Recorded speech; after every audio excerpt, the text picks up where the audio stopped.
Lei de Responsabilidade Fiscal, esse é o vídeo de número 4. Nós vamos direto ao ponto que paramos na aula passada.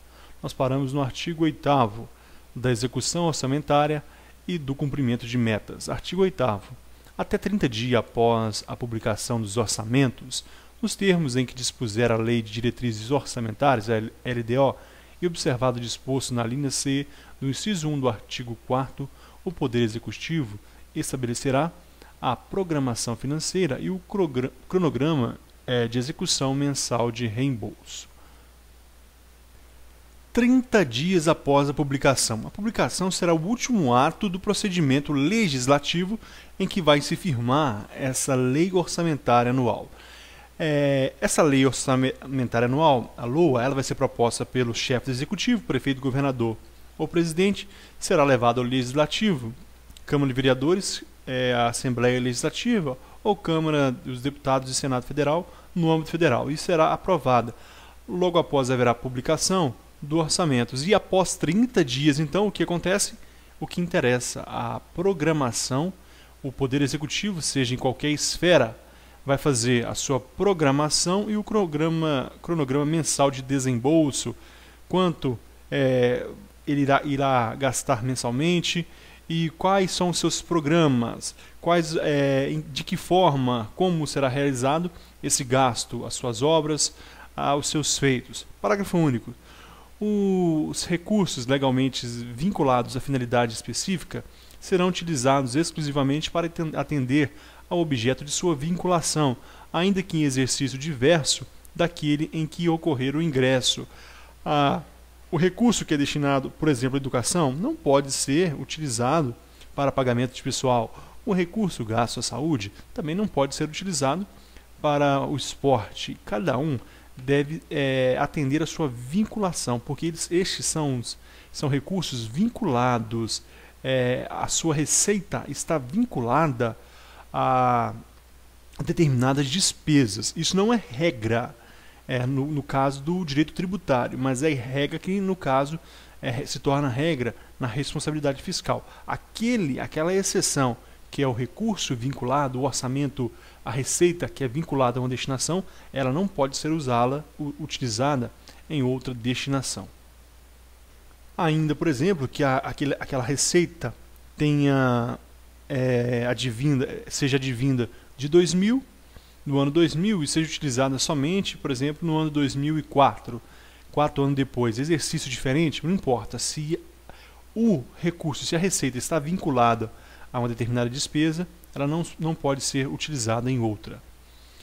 Para artigo 9º, se verificado ao final de um bimestre que a realização da receita poderá não comportar o cumprimento das metas de resultado primário ou nominal estabelecidas no anexo de metas fiscais, os poderes e o Ministério Público promoverão por ato próprio e nos montantes necessários, nos 30 dias subsequentes, limitação de empenho e movimentação financeira segundo os critérios fixados pela Lei de Diretrizes Orçamentárias. Muita atenção, pessoal. Se verificado, então, ao final de um bimestre, ao final de cada bimestre, que a realização da receita, o dinheiro arrecadado, não vai comportar o cumprimento das metas, ou seja, as despesas de resultado primário. Resultado primário é aqueles deduzidos juros, deduzidos as amortizações, deduzidas as operações de crédito, etc. Ou o nominal, que é aquele resultado incluído esses juros, despesas e amortizações, etc. Neste caso, o que acontece? O Ministério Público, os poderes e o Ministério Público, Legislativo, Judiciário e o MP, que é o Ministério Fiscal da Lei, ele é o dono da ação penal e o fiscal da lei. Eles vão, em ato próprio, nos 30 dias subsequentes, então nos próximos 30 dias, eles vão limitar o empenho, eles vão fazer limitação de empenho e limitação financeira. Limitação financeira, o que acontece? O Poder Executivo, então, não poderá mais empenhar. O empenho, eu falei, é aquele primeiro ato, na geração de uma despesa. Então, o empenho será limitado.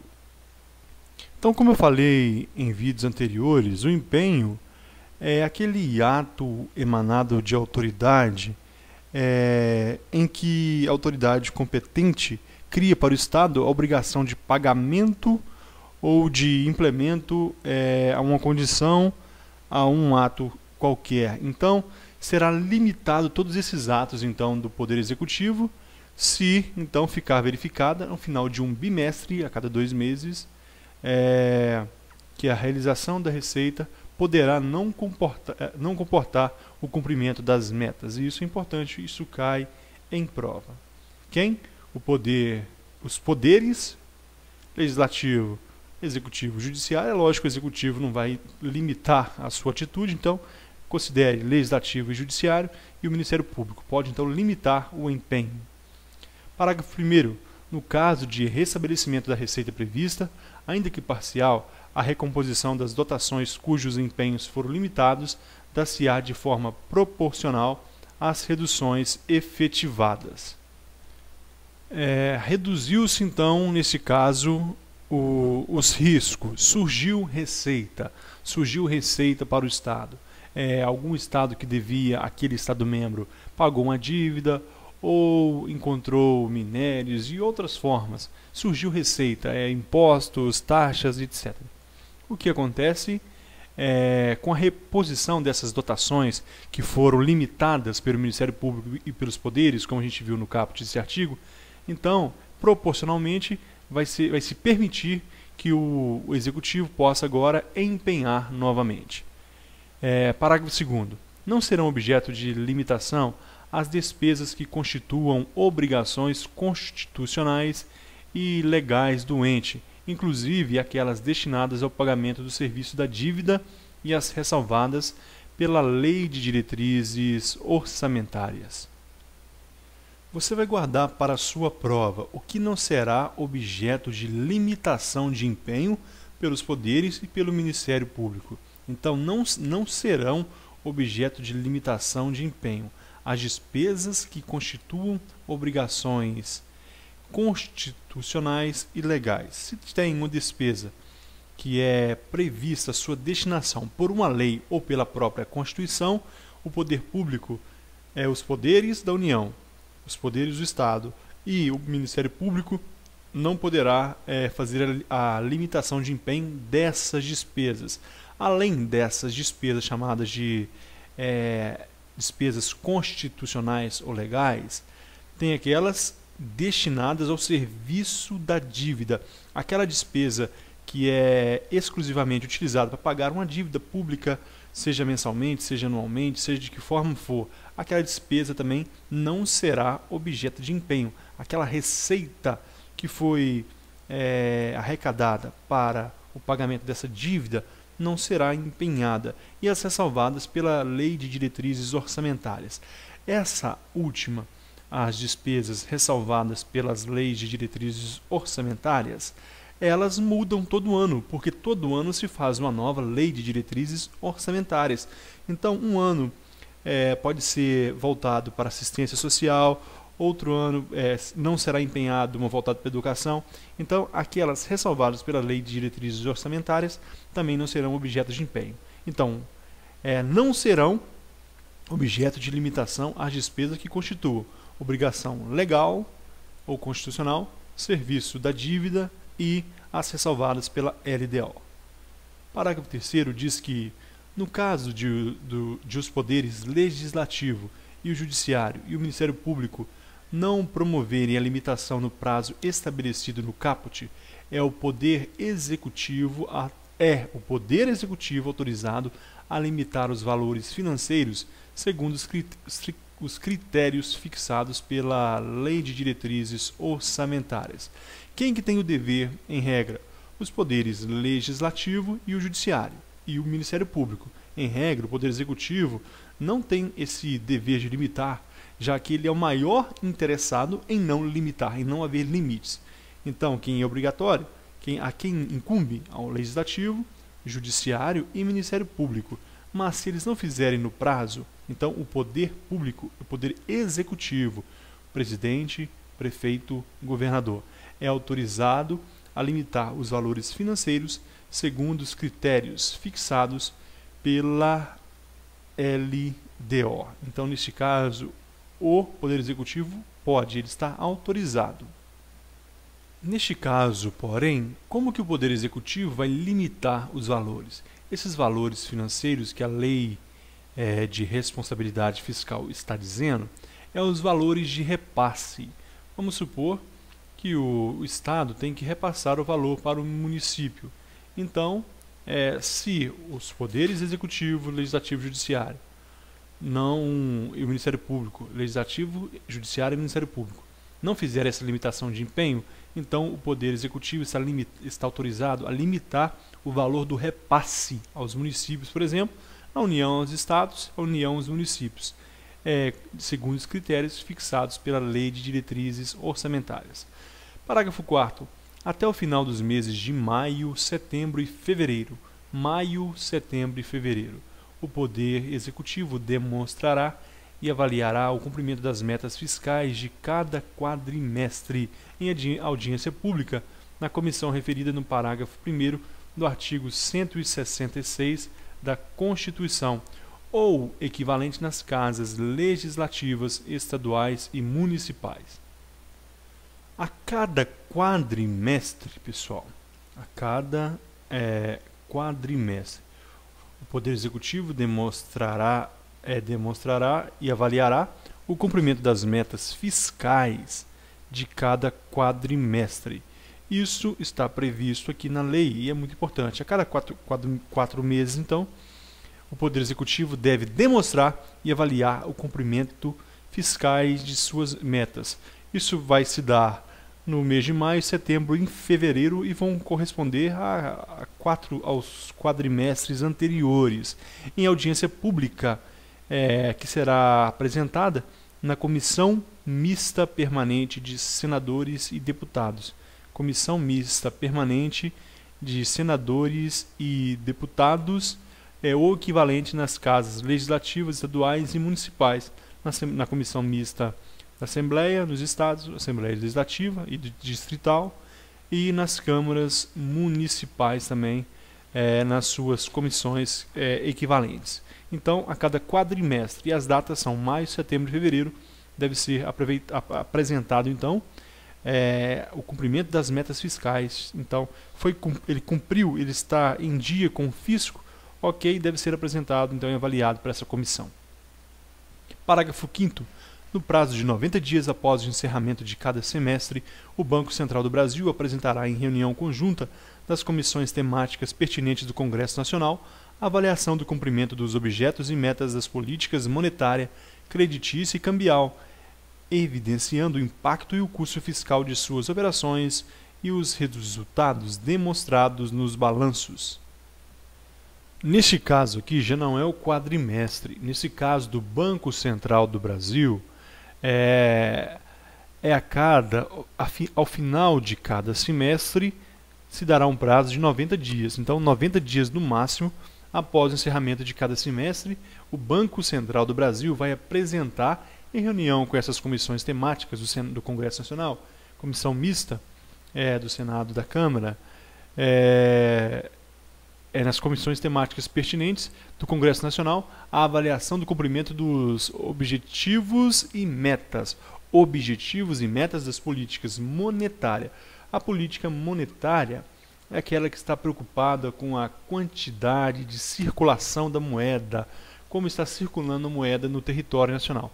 Essa é a política monetária. A creditícia, como está sendo o crédito que está sendo cedido às empresas públicas, privadas, aos civis, e como está sendo esse retorno, e a cambial, a variação do dólar, o aumento do real, a valorização e desvalorização do real. Então, tudo isso, as metas dessas políticas monetária, creditícia e cambial, deve ser apresentada pelo Banco Central do Brasil ao final de cada semestre, dará um prazo de 90 dias para que ele apresente essas políticas, evidenciando o impacto e o custo fiscal de suas operações e os resultados demonstrados nos balanços, receita e despesa, superávit, déficit, tudo isso deve ser analisado. No artigo 10º, a execução orçamentária e financeira identificará os beneficiários de pagamento de sentenças judiciais por meio de sistema de contabilidade e administração financeira, para os fins de observância da ordem cronológica determinada no artigo 100 da Constituição. Nesse artigo 10º, a gente viu que a execução orçamentária e financeira que é operacionada, que acontece pelas mãos do Poder Executivo, então, ela vai identificar os beneficiários de pagamento de sentenças judiciais, os precatórios.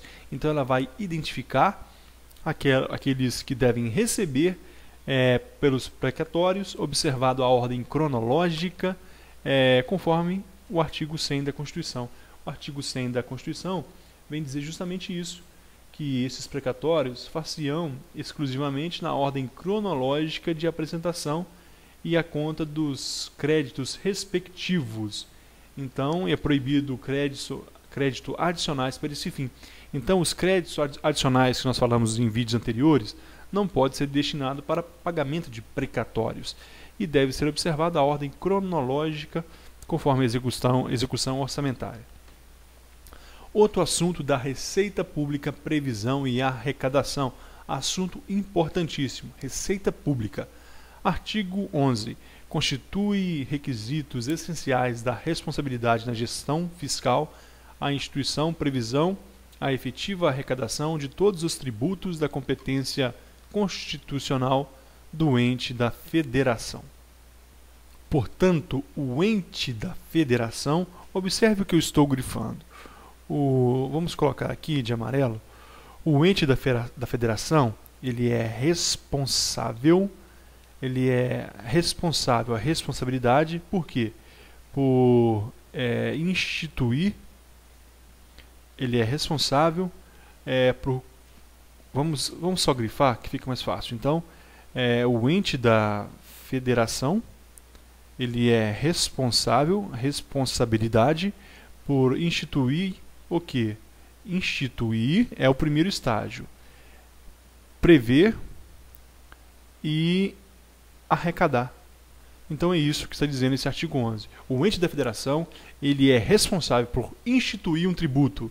Um tributo aí, o ente, seja o município, seja o estado, seja a União.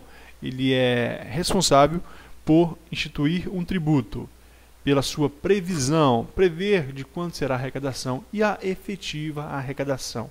Então, constitui requisitos essenciais da responsabilidade na gestão fiscal.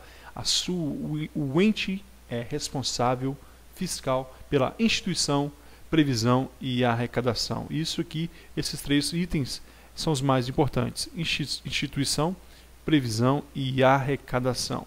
O ente da federação, então, é responsável. Parágrafo único. É vedada a realização de transferências voluntárias para o ente que não observe o disposto no caput no que se refere aos impostos. Então, observe. Em relação às transferências, pessoal, nós temos as transferências constitucionais, como nós já falamos, nós temos as transferências voluntárias. Nas transferências constitucionais, nós temos, por exemplo, o Fundo de Participação dos Estados, FPE, o Fundo de Participação dos Municípios, o Fundef, o Imposto sobre Território Rural, ITR. Então, essas são transferências constitucionais. Já a transferência voluntária é diferente. No caso da transferência voluntária, são recursos repassados pela União, pelos Estados e pelo Distrito Federal e municípios em decorrência assim, de convênio, acordo, ajuste ou similares, realizado em um ente com o outro, né, no interesse comum e na reciprocidade de tarefas. Então, e atribuições. Então, essas são as transferências voluntárias. São as transferências voluntárias. E o parágrafo único está dizendo que é vedada a realização de transferência voluntária para o ente que não observe o disposto no caput, instituição, previsão e arrecadação, no que se refere aos impostos. Se um ente da federação não está cumprindo com a arrecadação dos impostos, com a instituição, com a previsão e com a arrecadação dos impostos, está vedado a ele a transferência voluntária. Ele não pode receber transferência voluntária. É isso que está dizendo o parágrafo único. Parágrafo 12. As previsões de receita, observando as normas técnicas e legais, considerarão os efeitos das alterações na legislação da variação do índice de preço, do crescimento econômico ou qualquer outro fator relevante e serão acompanhadas de demonstrativo de sua evolução nos últimos 3 anos, da projeção para os 2 seguintes àquele a que se referirem e da metodologia de cálculo e premissas utilizadas. Esse artigo 12 vem nos dizer como será essa previsão da receita, a previsão da arrecadação. As previsões, melhor dizendo, né? Como se dará isso? Será Deus dará? Vou consultar a mãe Diná para ela me dizer como será a arrecadação. Não. Ela vai observar normas técnicas e legais. Existem as normas técnicas e a lei. E vai considerar o quê? Os efeitos da alteração na legislação. Toda lei que for modificada, é lógico que com um ano de antecedência, no mínimo um ano de antecedência, da variação de índices de preços, os preços podem alterar, a taxa de juros, inflação, crescimento econômico ou qualquer outro fator relevante e serão acompanhadas de demonstrativo de sua evolução. Isso aqui cai em prova, pessoal, nos últimos 3 anos. Para a previsão da arrecadação, isso cai em prova, anote isso. Vai ser observado o demonstrativo da sua evolução nos últimos 3 anos e da projeção para os 2 seguintes. Aqui já é uma estimativa. Os 2 seguintes será feita uma estimativa de como será essa evolução, essa projeção da arrecadação para os próximos 2 anos, àquele que se referirem e da metodologia de cálculo e premissas utilizadas. Eu fiz uma previsão para daqui a 2 anos. Qual o método que eu usei? Qual a metodologia de cálculo que eu usei? E isso deve estar, então, na previsão da receita. Muito bem, continuando. Parágrafo 1º. A reestimativa de receita por parte do Poder Legislativo só será admitida se comprovado erro ou omissão de ordem técnica ou legal. O Legislativo pode, então, reavaliar essa receita, essa estimativa, essa previsão, após a previsão do Poder Executivo.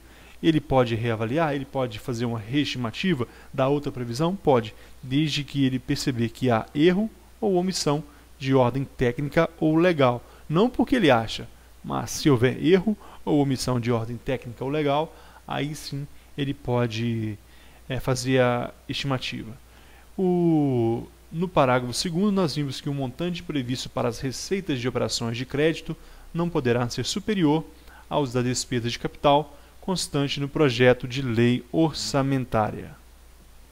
Nesse parágrafo 2º, nós temos que o montante previsto para as receitas de operação de crédito. A operação de crédito, ela é um levantamento de empréstimo pelo ente público com o objetivo de financiar seus projetos ou atividades, podendo ser interna ou externa. Então, o Estado membro, o Estado de São Paulo, quer arrecadar, então, um dinheiro para a construção do metrô. O que acontece, ou a Prefeitura de São Paulo, não importa. Ele vai fazer, por exemplo, uma operação de crédito, vai levantar empréstimos para fazer, vai arrecadar receitas através desse empréstimo para financiar os seus projetos. Isso é uma operação de crédito.